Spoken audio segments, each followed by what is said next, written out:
Hi, this is Annie from Lesbians Who Tech and Allies, and today I'm going to show you how to get your magic link, how to get on RingCentral, and also how to use your agenda.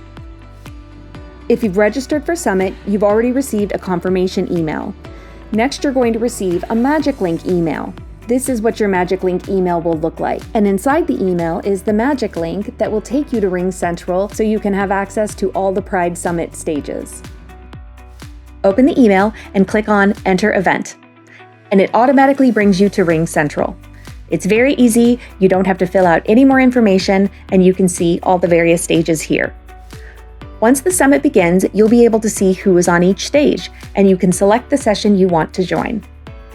And now I'm going to show you how to use your agenda. Here you'll see the days of the week. You can see the sessions by dates if you click on the days of the week here. A great way to utilize the agenda is by the My Interest feature.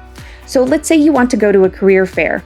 So what you have to do is search up by session type, and all the career fair sessions come up. Now what I'm going to do is start all the sessions like this, and then if you go into My Interest, they'll all be in there. It's a really great way to utilize the agenda because there are so many sessions and it can get overwhelming. So if you see something that catches your eye, you just star it and it goes right into here into My Interests. Another great feature is that you can set a calendar reminder for yourself that syncs with your personal calendar. So you'll have all your sessions in there as well so you don't miss anything. I hope I helped everyone today, and if you have any questions, please feel free to reach out. We're all here to help you. Now go have a badass summit, and we will see you soon.